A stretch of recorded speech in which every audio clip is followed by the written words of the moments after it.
તારીખ 11/3/2003 સમી તાલુકાના ટુવડ ગામમાં સચ્ચિદાનંદ સેવા સમાજ ટ્રસ્ટ તરફથી શાળામાં બંધાયેલા ઓરડાઓનું ઉદ્ઘાટન કરતી વખતે સ્વામી સચ્ચિદાનંદ પરમહંસ ભક્તિ નિકેતન આશ્રમ એટલા દંતાલીવાળાએ કરેલું પ્રવચન.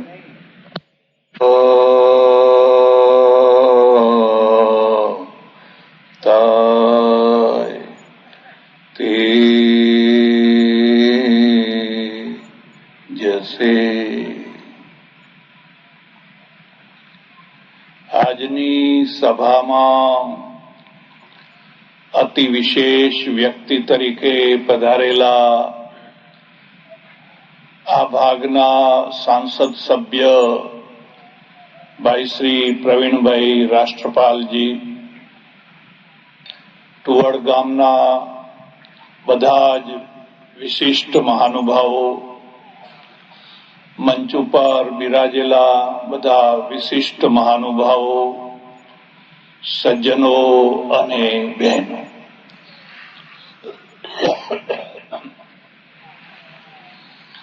કોઈ ટ્રેનને જોજો, ટ્રેન ક્યાં જતી હોય છે? જ્યાં એનું એન્જિન જતું હોય છે. ડબ્બાઓને પોતાની કોઈ દિશા નથી હોતી, એમનો કોઈ નિર્ણય નથી હોતો. એમનું એક જ કામ હોય છે કે એન્જિનની પાછળ પાછળ ચાલ્યા કરવાનું. આવી રીતે પૂરું રાષ્ટ્ર, પૂરો સમાજ, પૂરી પ્રજા જ્યાં એની શિક્ષણ સંસ્થાઓ જતી હોય છે ત્યાં પાછળ પાછળ જતા હોય છે. શિક્ષણ સંસ્થાઓ છે એ એન્જિન છે, મસ્તિષ્ક છે. એમાંથી વિચારો આવે છે, થિયરીઓ આવે છે, સિદ્ધાંતો આવે છે અને આવનારા ભવિષ્યનું એક નિશ્ચિત લક્ષ્ય નિશ્ચિત થાય છે. એટલે શિક્ષણ સંસ્થાઓ છે એ ક્યાં જઈ રહી છે એ સૌથી વધુ મહત્વની વસ્તુ છે. મારી સમજણ પ્રમાણે આપણા દેશે શિક્ષણના ક્ષેત્રમાં ઓછામાં ઓછા 4 જુદા જુદા વળાંકો લીધા છે અને વળાંકોના ફળ આપણને મળ્યા છે. સારા અને ખોટા બંને મળ્યા છે. બહુ પ્રાચીન કાળમાં તમે જોશો તો આખો સમાજ છે શિક્ષણ સંસ્થાના માધ્યમથી એક વર્ણલક્ષી શિક્ષણ તરફ વળ્યો છે. પછી એક બીજો તબક્કો આવે છે જ્યારે આખો સમાજ છે એ મોક્ષ તરફ વળ્યો છે. ફરી એક ત્રીજો તબક્કો આવે છે જ્યારે આખો સમાજ માત્ર પેટ તરફ વળ્યો છે. અને એક ચોથો તબક્કો આવે છે ત્યારે આખો સમાજ સર્વ લક્ષ્ય તરફ વળ્યો છે. એક ઉદાહરણ આપીશ, તમને ખ્યાલ આવશે. ઉપનિષદોની અંદર એક પાત્ર છે, બહુ પ્રસિદ્ધ પાત્ર છે, સ્ત્રી પાત્ર છે. એનું નામ છે જાબાલા. અને જાબાલાને એક દીકરો છે, એનું નામ છે સત્યકામ. આ મુદ્દો યાદ રાખજો. એકલી સ્ત્રી છે ને છોકરાનો ઉછેર નથી કરી શકતી. માના ખોળા વિના છોકરું ઉછરતું નથી. પણ એકલા ખોળાથી જ છોકરાનો ઉછેર નથી થતો હોતો. છોકરાના ઉછેરમાં બાપની આંખ પણ જોઈએ. માના ખોળામાંથી વાલ નીકળે અને બાપની આંખમાંથી ભય નીકળે. એકલા વાલથી છોકરાનો ઉછેર ન થાય, એને ભયની પણ જરૂર હોય. એક બીજી ખાસ વાત યાદ રાખજો. જો જિંદગીમાં એકલા જ ચાલવાનું હોય તો એકલી સ્ત્રી બહુ જલ્દી થાકી જવાની. એકલી સ્ત્રી બહુ લાંબુ ના ચાલી શકે. એને ઓથ જોઈએ, એને ટેકો જોઈએ, એને હૂંફ જોઈએ. જો એને ઓથ ન હોય અને ટેકો ન હોય એને હૂંફ ના હોય તો એ બહુ જલ્દી થાકી જાય. એકલો પુરુષ જલ્દી ના થાકે.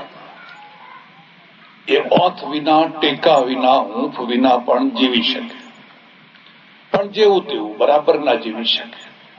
એટલે પરમેશ્વરે બેયને એકબીજાનો સાથ આપ્યો.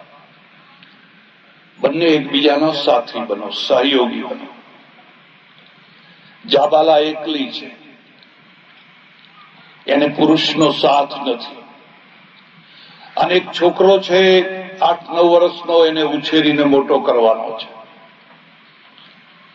અને છોકરો છે બહુ જ બુદ્ધિશાળી છે, અત્યંત બુદ્ધિશાળી છે.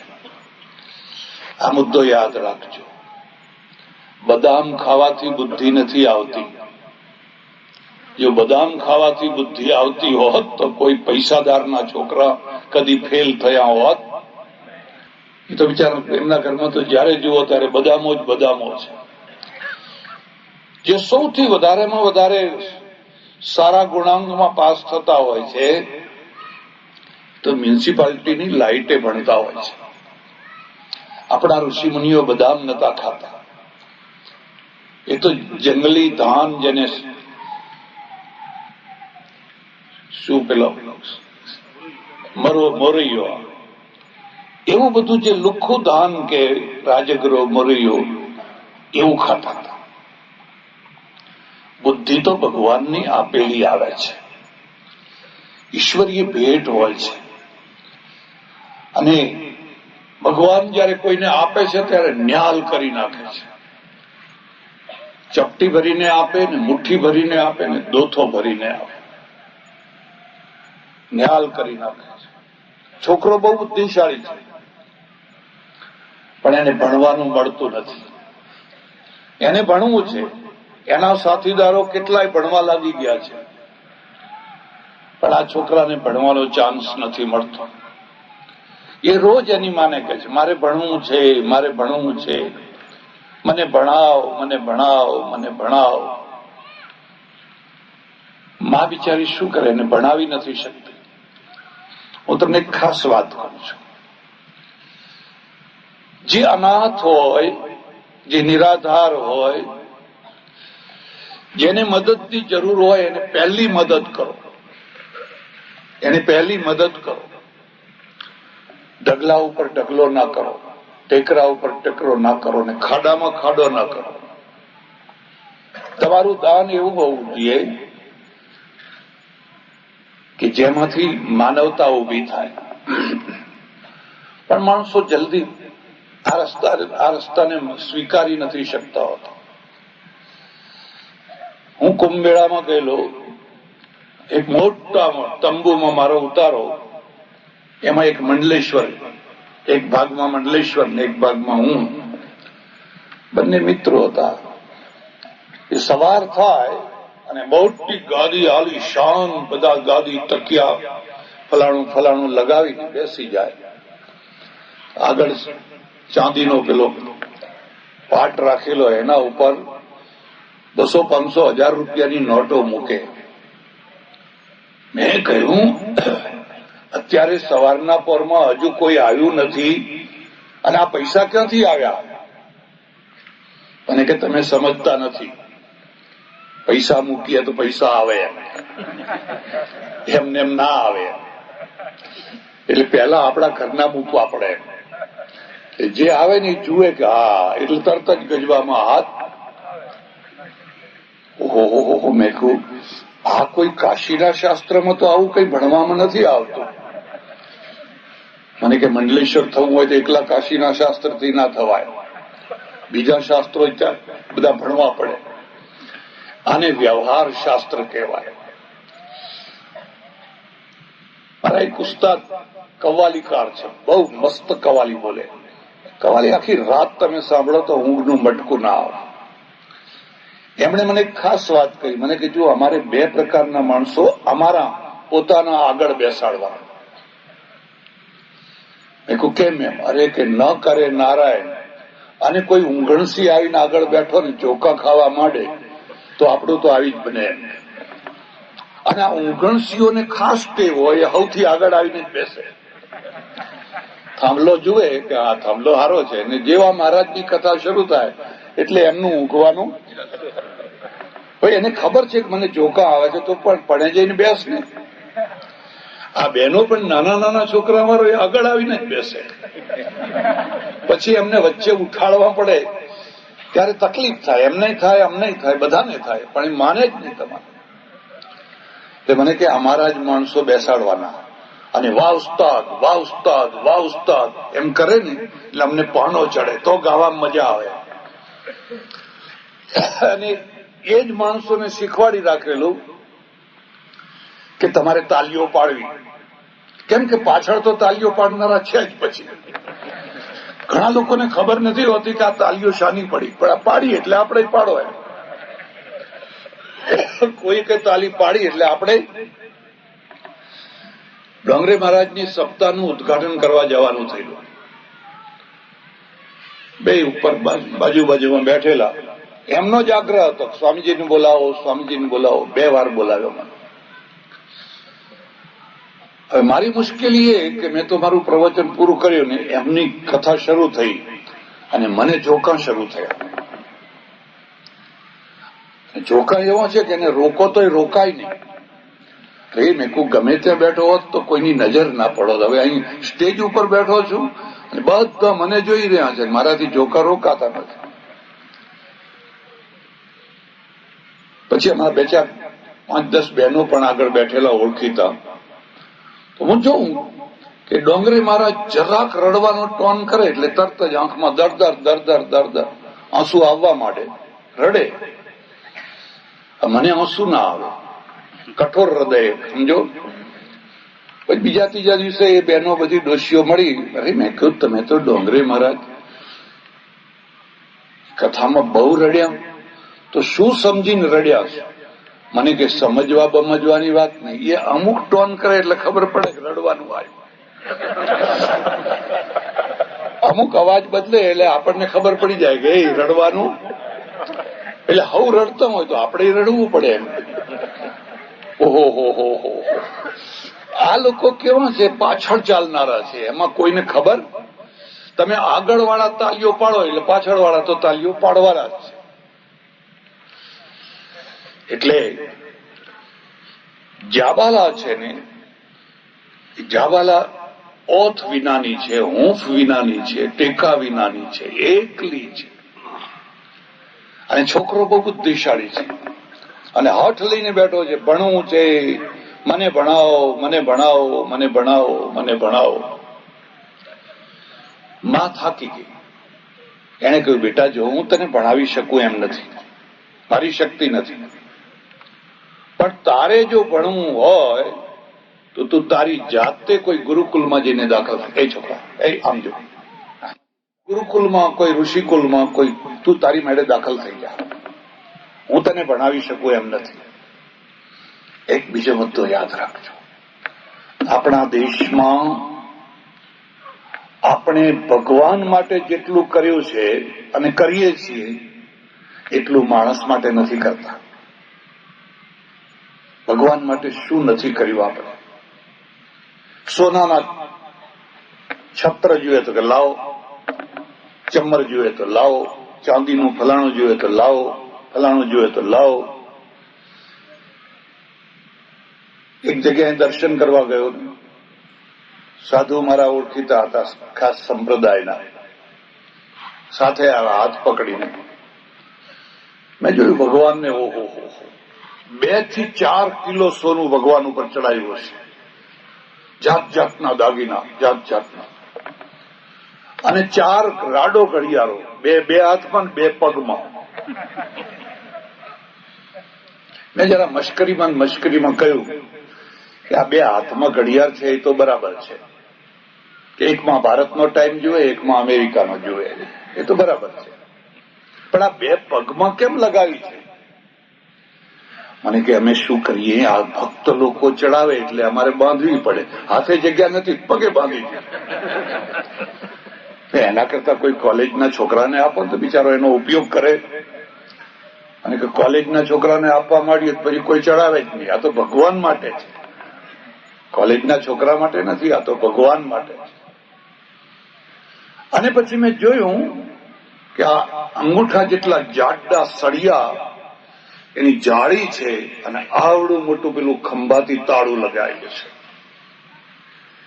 મેં મનમાં કહ્યું, હે મારા નાથ, તું આ અનાળીઓના હાથમાં પડી ગયો કે આવડા જાડા સળિયા અને આવડું મોટું તાળું તો સાબરમતી જેલના કેદીને નથી લગાવવામાં આવતું એટલું તાળું તને લગાવ્યું છે, કારણ કે તું અનાળીઓના હાથમાં પડી ગયો છે. ભગવાન માટે આપણે શું નથી કર્યું? બધું કરીએ છીએ. અને લોકો પણ એવા છે.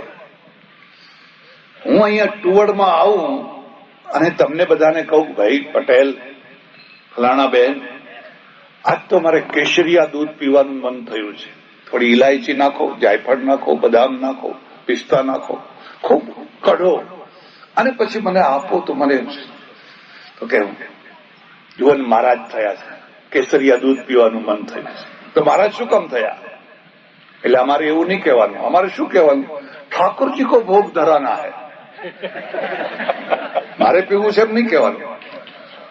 આજ તો સોમવાર હૈ, આજ તો ઠાકોરજી કો ભોગ ધરાના હૈ.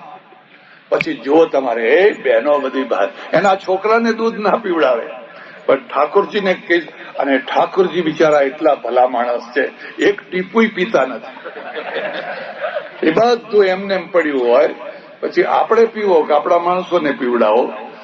કેમ આવું કેમ થયું? આખા સમાજને આપણે ભગવાન તરફ વાળ્યું, માનવતા તરફ ના વાળ્યું. ભગવાન તરફ વળવું જોઈએ, હું એનો વિરોધી નથી. ભગવાન સાચો છે, ભગવાન તો છે જ, એની ના નથી. પણ એમાંથી પણ એક હું તમને બોધપાઠ આપું છું. ગાંધીજીએ આખી જિંદગી પ્રાર્થના કરી, કોઈ સામગ્રી વિના. ખેતરમાં બેસી જાય, રઘુપતિ રાઘવ રાજા રામ, પતિત પાવન સીતારામ. કોઈ દીવો નહીં, કોઈ ધૂપ નહીં, કોઈ અગરબત્તી નહીં, કોઈ અબીલ નહીં, કોઈ ગુલાલ નહીં, કોઈ ચોખા નહીં, કશું જ નહીં. અને એ પ્રાર્થનાએ એટલી શક્તિ ઉભી કરી કે આખી બ્રિટિશ સલ્તનત હચમચી ઉઠી. પ્રાર્થનાની શક્તિ તો શ્રદ્ધામાંથી આવતી હોય છે, હૃદયમાંથી આવતી હોય છે. આપણે એમાં સામગ્રીને ભેળવી દીધી, આ લાવો, પેલું લાવો, ફલાણું લાવો, ફલાણું લાવો, ફલાણું લાવો. કારણ કે લાવેલું પાછા કોઈના કામનું છે. એટલે લોકોએ લિસ્ટો બનાવવા માંડ્યા. તમારામાં ઈચ્છા હોય તમે કરી જુઓ, ખેતરના શેડે બેસીને, તળાવની પાળ ઉપર બેસીને. કોઈ ચીજની જરૂર નહીં, માત્ર તમારું મન, તમારી શ્રદ્ધા, તમારો જે ઈષ્ટદેવ હોય એનો મંત્ર. વગર સામગ્રીએ ભગવાન તમને મળશે. પણ શરત એટલી છે કે આ ચક્કરમાંથી છૂટી શકો તો. એટલે ભગવાન માટે આપણે ઘણું કર્યું, ભલે કર્યું, કઈ વાંધો નહીં. ગાંધીજી એક સૂત્ર આપણને બદલી આપ્યું, જન સેવા એ જ પ્રભુ સેવા.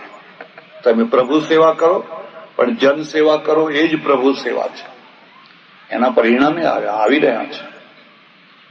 એટલે આ જાબાલા છે ને, એને આખા ગામમાં કોઈ એવું કહેનારું નથી કે દીકરી તું ચિંતા ના કરીશ, હું તારો બાપ છું, હું તારો ભાઈ છું, આ તારો છોકરો ભણાવીશ, હું ખર્ચો ઉપાડીશ, એની બધી જવાબદારી મારી, તો એને ભણાવ, કારણ કે બુદ્ધિશાળી છે.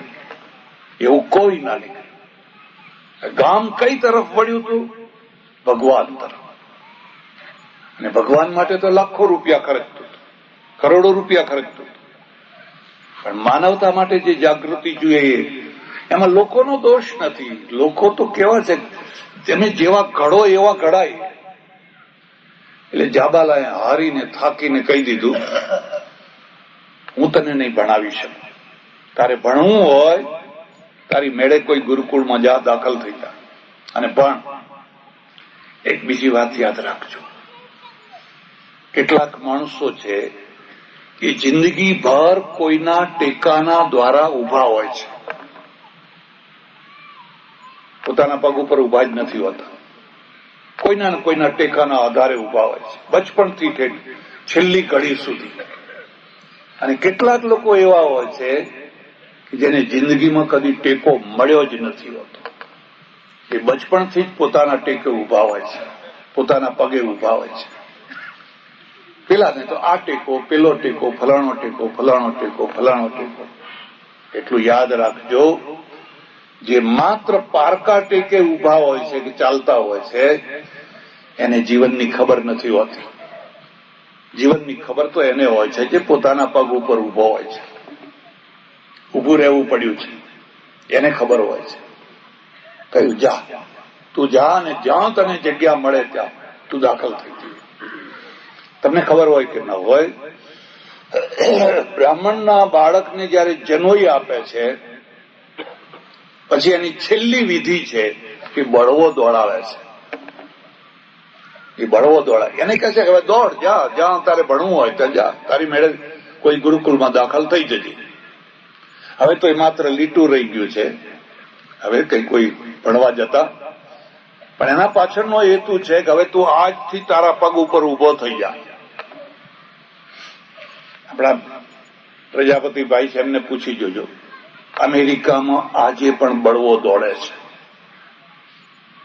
17 વર્ષનો છોકરો થાય, 17 વર્ષની છોકરી થાય એટલે એના મા બાપ કહે હવે તમારે જ્યાં જવું હોય ત્યાં જાઓ. આ છોકરાઓને બેસાડી દો. એ ઉલટા વિક્ષેપ કરે, કોઈને પાણી નહીં લાવ, તમારા પાછળના લોકોને તકલીફ થાય છે. કેમેરા વાળા 17 વર્ષનો છોકરો થાય, 17 વર્ષની છોકરી થાય એટલે એના મા બાપ કે હવે તમે જાઓ, જ્યાં જવું હોય ત્યાં જાઓ, તમારા માન્યામાં હાથ નહીં આવે. અને 17 વર્ષનો છોકરો કે છોકરી ઘરમાંથી બહાર નીકળી એકલા ભણે, રાત્રે નોકરી કરે, દિવસે ભણે. તમે કન્યાઓ જુઓ તો રૂપ રૂપની અંબાર, પણ એ હોટલની ડીશો ધોતી હોય. ત્યાં કોઈ લાજમેણું નહીં, કોઈ એવું લાજમેણું નહીં કહે આ ફલાણાની છોકરી હોટલની ડીશો ધોવે છે. મેકડોનાલ્ડ જે હોટલો છે ત્યાં તમે જઈને જુઓ તો એ 2 કલાક, 3 કલાક, 4 કલાક માટે આવે. કોઈ એની મશ્કરી ના કરે, કોઈ છેડતી ના કરે, કોઈની આંખ ઊંચી ના થાય. અને એ એટલું 2 કલાકમાં એટલું કમાય કે એની આખી એની ફી ને બધું એ કાઢી લે. એ પગ ઉપર ઉભી થઈ. રાષ્ટ્રપતિનો દીકરો આવી રીતે ભણતો હોય, પણ કોઈ એમ ના કહે બેસ બેસ, હવે તું તો ચપ્પણિયા ધોઈને મોટો થયો છે, એવું કોઈ મેણું ના મારે. અને આપણે તો મેણા મારવામાં તો ઓહો આખી દુનિયામાં જીનીસ બુકમાં આપણે નામ લખાવીએ એટલા મેણા આપણને આવે. એટલે બળવો દોડે છે. એમાંથી છોકરો ઉભો થાય છે, પોતાના પગ ઉપર ઉભો થાય છે. એ છોકરી પણ પોતાના પગ ઉપર ઉભી થાય છે. એટલે આ છોકરો નીકળી પડ્યો, અને નીકળી તો પડ્યો, પણ હવે જવું ક્યાં? ચાલતા ચાલતા ચાલતા ચાલતા એક બહુ મોટું ઋષિનું ગુરુકુળ આવ્યું. એને થયું વાહ, અહીંયા મને પ્રવેશ આપશે ને અહીં હું ભણીશ. અંદર દાખલ થયો. જે મોટા ગુરુ હતા એમના પાસે ગયો, પગે લાગ્યો. હું તમને ખાસ ભલામણ કરું છું, કોઈ ઓફિસમાં જાઓ તો સાહેબને પહેલા સલામ કરજો, નમસ્કાર કરજો. અક્કડ થઈને ના જશો, તમારું કામ નહીં થાય. તમે કામ કરાવવા ગયા છો અત્યારે તો નમ્રતા રાખો, પછી તો તમારે જે અક્કડતાપણું કરવું, આ અક્કડપણું ક્યારે કરવાનું? જયારે વોટ લેવા આવે ત્યારે. ખરી વાત, ત્યારે તમારે અક્કડપણું કરવું હોય તો કરજો. તમે કામ કરાવવા ગયા છો અત્યારે તો નમ્રતા રાખો, વિનય રાખો, વિવેક રાખો, સંસ્કાર છે. કોઈ પણ મહાપુરુષની પાસે જાઓ, પહેલા નમ્રતા. મારે ભણવું છે, મને તમારા ગુરુકુળમાં દાખલ કરો, મારે ભણવું છે. ને પહેલો પ્રશ્ન પૂછ્યો, કિંગ ગોત્રોસી, તારું ગોત્ર શું છે? એવો સમય સમયની એક મોટાઈ હોય છે, એક માન્યતા હોય છે. એક સમય હતો જયારે માણસની ઓળખાણ એના ગોત્ર ઉપરથી થતી હતી. કિંગ ગોત્રોસી, તારું ગોત્ર શું છે? એને કે મને ખબર નથી. અને કઈ ખબર નથી મારું, નિકાલ નિકાલ, બહાર નિકાલ, બહાર નિકાલ, બહાર નિકાલ. જેને ગોત્રની ખબર ના હોય એને ચાંડાલવત ઉત્સજે પરિસજે, એને દૂર કરો. બહાર નીકળી ગયો, હળધૂત થયો, અપમાનિત થયો. પાછો પણ હાર્યો નહીં, બીજી જગ્યાએ ગયો. આનો આ પ્રશ્ન, તારું ગોત્ર શું છે, તારું ગોત્ર શું છે. 1953-54 હું નીકળેલો અને મને કશી ખબર નહીં કે કેટલી પ્રકારના સાધુઓ હોય ને કેવા સાધુઓ હોય, કોણ હોય ને કોણ નહીં. હું કાશી પહોંચ્યો ને કાશીમાં દંડી સ્વામીઓમાં રહ્યો. દંડી સ્વામી ખાલી બ્રાહ્મણ હોય એ જ દંડી થાય. અને પછી પાછો હું બિહાર તરફ નીકળ્યો, બંગાળ ને બિહાર તરફ. હાથમાં પૈસો નહીં, પૈસાને આડું નહીં, એવા બધા નિયમો લીધેલા. એક પંડિતજી મળ્યા, મને કે તુમ કેસે સન્યાસી હો, તમે કયા સન્યાસી છો? મેં કહું દંડી હે. તો દંડ કહાં હે? તો દંડ તો હતો જ ને. પકડી ગયા, પહેલી વાતમાં જ પકડી ગયા. ભાઈ બિચારો બહુ સારો પંડિત હતો. એને મને કહ્યું, મહારાજ 10 નામ હોય, ગિરી, પુરી, ભારતી, ફલાણા ફલાણા ફલાણા ફલાણા એવા 10 નામ હોય. અને હું વિચારમાં પડી ગયો, હવે શું કરવું? આ તો બિચારો સારો મળે, પણ બીજો કોઈ મળશે તો શું કહેવું? એક મિયા આવી રીતે પકડી ગયેલા. એ પણ હું તમને વાત કહી દઉં વચ્ચે. બન્યું એવું કે શ્રાદ્ધ પક્ષના દિવસો, શ્રાદ્ધ નાખવાના દિવસો, અને તમે આખી દુનિયામાં ફરજો, આખી દુનિયામાં કોઈ જગ્યાએ સ્પેશિયલ કોઈ જમનારો વર્ગ તૈયાર નથી. આપણે તો એક સ્પેશિયલ જમનારો વર્ગ ઉભો કર્યો. હું બ્રાહ્મણ છું, બચપણમાં હું 84 જમેલો છું. બસ 84 હોય એટલે જમવા પહોંચી જવાનું. તમે આખી દુનિયામાં ફરો, ભાઈ અહીંયા કોઈ ખાસ જમનારો કોઈ વર્ગ છે? લોટેશ્વરના મેળામાં તો 5-5 વાર જમવાનું, કારણ કે બ્રાહ્મણો મળે નહીં ને, એટલે જે મળે થોડુંક ખાધું ના ખાધું, દક્ષિણા લીધી ને હેડ મારા ભાઈ. આપણે એક ખાસ જમનારો સ્પેશિયલ વર્ગ ઉભો કર્યો, અને એથી સૌથી વધુ નુકસાન જમનારાને થયું. સૌથી વધુ નુકસાન થયું, કારણ કે એની બુદ્ધિ કદી કામમાં લાગે જ નહીં. આ એક નિયમ છે. તમારે કોઈ આખી પ્રજાને મારી નાખવી હોય, બંદૂકથી નહીં મારવાની. એને મફતનું ખાતર શીખવાડી દો, આપોઆપ મરી જશે. પછી એને મારવાની જરૂર જ નથી. એને મફતનું ખાતર શીખવાડી દો, એ આપોઆપ મરી જવાનું. મેં બીબીસી ઉપર ઇન્ટરવ્યુ સાંભળેલો. દુનિયાની જે 4 બુદ્ધિશાળી પ્રજાઓ છે, એમાં 4થો નંબર બ્રાહ્મણોનો છે. બુદ્ધિશાળી પ્રજા, અત્યંત બુદ્ધિશાળી પ્રજા. પહેલો નંબર જાપાનીઓને આપેલો, બીજો ચાઇનીઝને, ત્રીજો યુરોપની પ્રજાને, અને ચોથો ભારતના બ્રાહ્મણોને. અને ફરી પાછો પ્રશ્ન ઉભો થયો કે આ દુનિયાની આટલી બુદ્ધિશાળી પ્રજા તો આટલી ગરીબ કેમ થઈ ગઈ? તમે પુરાણોમાં કોઈ કથા સાંભળો તો દરિદ્રતાની વાત કેવી હોય કે ફલાણી નદીના કિનારે એક ગરીબ બ્રાહ્મણ રહેતો હતો. બ્રાહ્મણ હોય એટલે ગરીબી હોય જ. એક ગરીબ બ્રાહ્મણ રહેતો હતો. અને લોભિયાની વાત જોવાની હોય તો કે ફલાણા શહેરમાં એક લોભિયો વાણિયો રહેતો હતો. હવે કઈ બધા વાણિયા તો કઈ લોભિયા ના હોય, પણ છતાં એક છાપ પડી ગયેલી ને.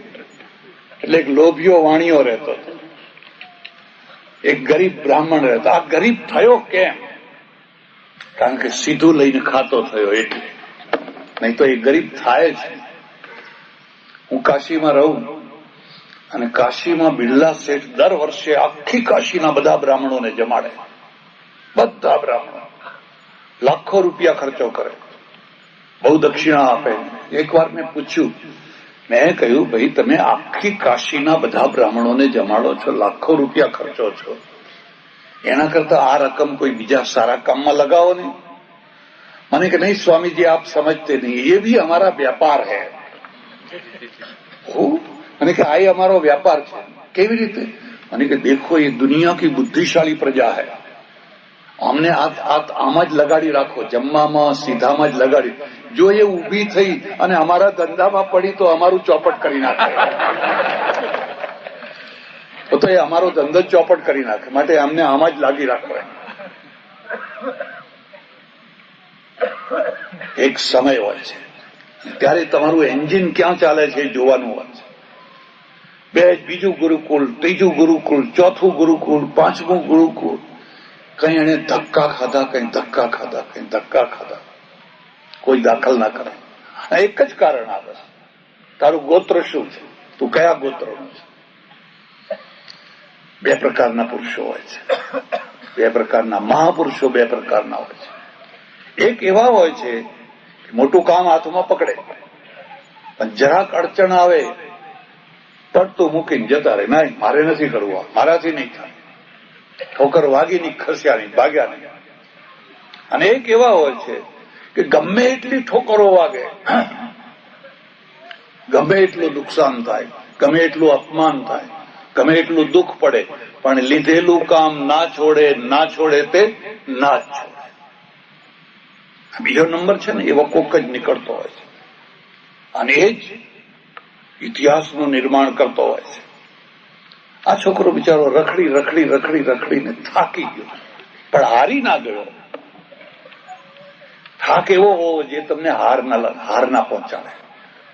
ઘણા લોકો થાકે ખરા પણ હારે નહીં, ઘણા લોકો થાકે નહીં ને હારી જાય.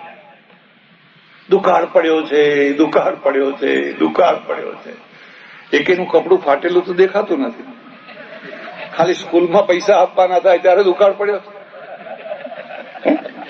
આવવા દેજો, આવવા દેજો, આવવા દેજો. આ થાક્યા નથી અને હારી ગયા છે.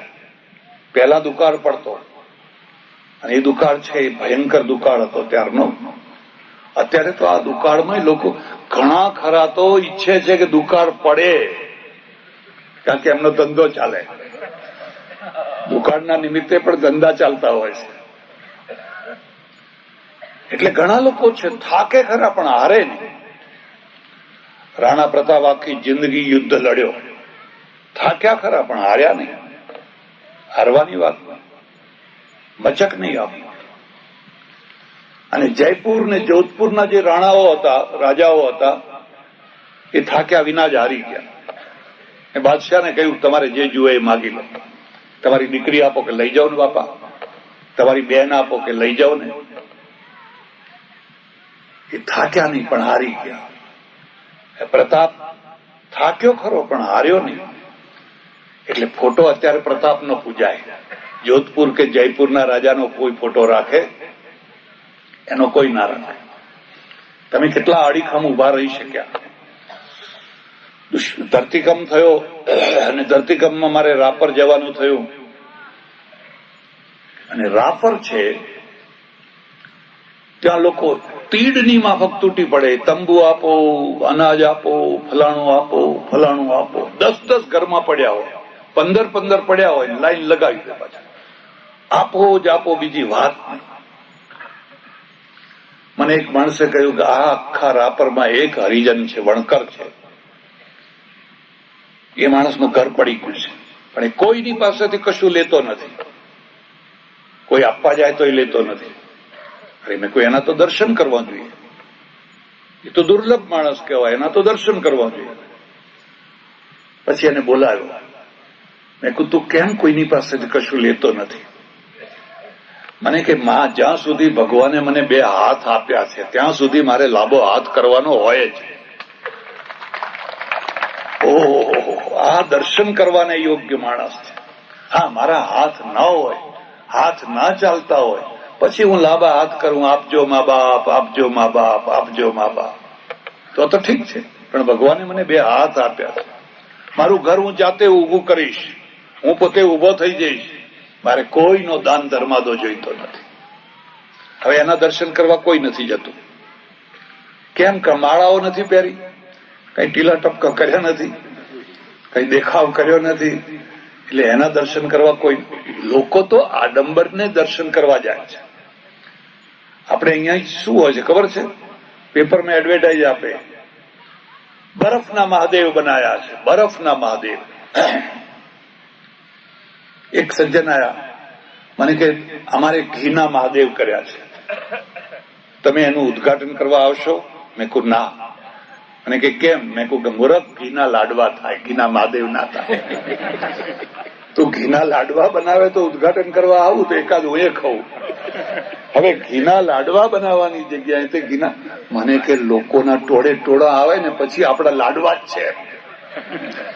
એ જે ટોળા આવે કઈ ખાલી હાથે તો જવાના નથી. કેમ આપણે આવા છીએ? આપણે કોઈ આપણને મૂર્ખ બનાવે તો ટોળા ભેગા થઈ જઈએ, અને એમને મહાદેવ હોય કોઈ દર્શન કરવા ના જાય. આડંબરને જ પૂજીએ છીએ, આપણે વાસ્તવિકતાને નથી સમજી શકતા. તો પછી આમ સમજી લો, હવે હમણાં જોજો ચોમાસું આવે એટલે આ ઠાકોરજીને પેલાના ઝૂલા કર્યા છે ને ઇલાયચીના કર્યા છે ને એક જગ્યાએ મેં જોયેલું 100 રૂપિયાની નોટોના પેલું કરેલું, પેલો નહીં ઝૂલો 100 રૂપિયાની. મેં કહું તો 100 રૂપિયાની? મને કે હા, તો કે 500 ની મળી નહીં તો અમારે 500 ની કરવી હતી. તમે એટલું યાદ રાખજો કે આ 100 ની 500 ની નોટોના ઝૂલા બનાવો, પણ એટલું યાદ રાખજો કોઈ મોહમ્મદ ગજની ના આવી જાય. જો એની ગંધ આવી તો એ આવીને બધું લૂંટી જશે ને તમે ક્રાઉ ક્રાઉ કાગડાની માફક બધા ઉડી જવાના. કોઈ તમારું રક્ષણ નહીં કરી શકે, કોઈ તમે રક્ષણ નહીં કરી શકો. અક્ષરધામ ઉપર 2 જ આતંકવાદીઓ ત્રાટક્યા હતા. ત્યાં તો કેટલાય બધા હતા, બધા રૂમ બંધ કરીને બેસી ગયા. 30-35 માણસનો ઢગલો કરી નાખ્યો. એમની જગ્યાએ શીખો હોત તો શું થાત? જો શીખોનો ગુરુદ્વારા હોત તો બધા રૂમો બંધ કરીને અંદર ના બેસી ગયા હોત, તો એ તરત જ બહાર નીકળ્યા હોત અને સ્વામી છાતીએ પાછળથી ગમે તે રીતે, પણ એમને વધારે નુકસાન કરતા અટકાવી દીધા હોત. ક્યાં ખૂટે છે? આપણે પ્રજાને બધું શીખવાડ્યું છે, વીરતા નથી શીખવાડી, બહાદુરી નથી શીખવાડી, બાકી બધું શીખવું. અને એ કામ કે મારો વાલો અવતાર લેશે અને અવતાર લેશે ને બધું સારું કરી આપશે. હજુ તો આ બધો ભાર વધવા દો એમ. આ કળિયુગ છે ને, કળિયુગમાં તો એટલો બધો ભાર વધશે ને પછી પેલો, અને પછી રોજ ભેગા થઈને ભાઈ વાલાને કે અવતાર લો ને અવતાર લો ને. પણ ભગવાન કે મેં તને અવતાર આપ્યો એનો તો ઉપયોગ કર. તું કઈ તારા અવતારનો તો ઉપયોગ કર. હિંમતે મરદા તો મદદે. તમારામાં જ હિંમત ના હોય તો ભગવાન ક્યાંથી આવવાનો? એટલે અમે એક નવું સૂત્ર હમણાં પ્રચલિત કર્યું છે, વીરતા પરમો ધર્મ. અહિંસા પરમો ધર્મ નહીં. માર ખાઈને મરી ગયા, માર ખાઈને મરી ગયા. વીરતા પરમો ધર્મ. અહિંસા પાળવી હોય તોય વીરતા જોઈએ. કાયરોની કઈ અહિંસા ના હોય, સસલાની અહિંસા ના હોય, સિંહની અહિંસા હોય. સસલું અહિંસા પાડે કોઈ પેપર વાળો કોઈ છાપે નહીં એના ફોટો. સિંહ પાડે તો તરત જ એને ઇન્ટરવ્યુ લે, એનો ફોટો છાપે. વીરતા પરમો ધર્મ. આ સૂત્રને યાદ રાખજો. તમારા છોકરાને વીર બનાવો, બહાદુર બનાવો. હાચ્યો બિચારો, પણ હાર્યો નહીં. હારેલો માણસ રણ છોડી દે. જીવન એક રણ છે, સંગ્રામ છે. છોડી દો તમે તો હારી ગયા. તમે થાક્યા એનો વાંધો નહીં. રખડતા રખડતા રખડતા રખડતા એક ગુરુકુલ એને મળ્યું, અને ગુરુકુલમાં એ દાખલ થયો. બહુ મોટી નિરાશા. અને યાદ રાખજો, મણ ભાર ઉપાડવો સરળ છે, 2 મણ ઉપાડી શકાય, 5 મણે ઉપાડી શકાય, પણ નિરાશાનો ભાર એ હિમાલયના ભાર કરતા વધારે છે. હિમાલય ઉપાડવો સારો, પણ નિરાશાના ભારને ઉપાડવો હોય તો સૌથી અઘરું કામ. મણમણના પગ લઈને નિરાશ થઈને જ્યાં એક નહીં 10 જગ્યાએથી અપમાનિત થયો છે, હળધૂત થયો છે, પણ છતાં હારતો નથી. ઋષિએ પૂછ્યું, કસ્પમ સત્યકામોહમ. હું સત્યકામ છું. કિમર્થમ આગત. શા માટે તું આવ્યો છે? અધ્યયનાર્થ. મારે ભણવું છે. કિંગ ગોત્રો. તારું ગોત્ર શું છે? નાહમ જાનામિ. મને ખબર નથી મારું ગોત્ર શું છે. અને પેલા ઋષિ એને છાતી સાથે દબાઈ દીધું, છાતી સાથે માથા ઉપર હાથ ફેર્યો. ઓહો હો, આજ સુધી આટલું વાલ કરનાર કોઈ મળ્યો નથી. હળધૂત કરનારા તો ઘણા મળ્યા હતા, પણ વાલ કરનાર આજ સુધી આવો કોઈ મળ્યો નથી. માથા ઉપર હાથ ફેરીને, નહીં તદા બ્રાહ્મણો વક્તુમર હતી. આટલું સત્ય કોઈ અબ્રાહ્મણ બોલી ન શકે. સત્ય બોલવું એ કઈ રમત વાત છે? તું જરૂર બ્રાહ્મણ છે.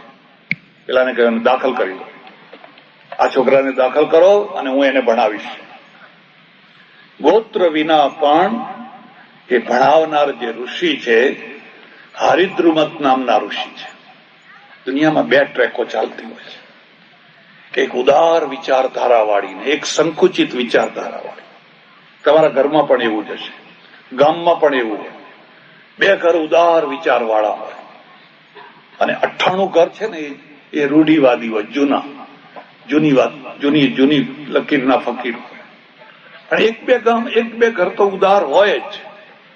હરિદ્રુમત છે, એને કહ્યું ના છોકરાને ભણાવો જ છે.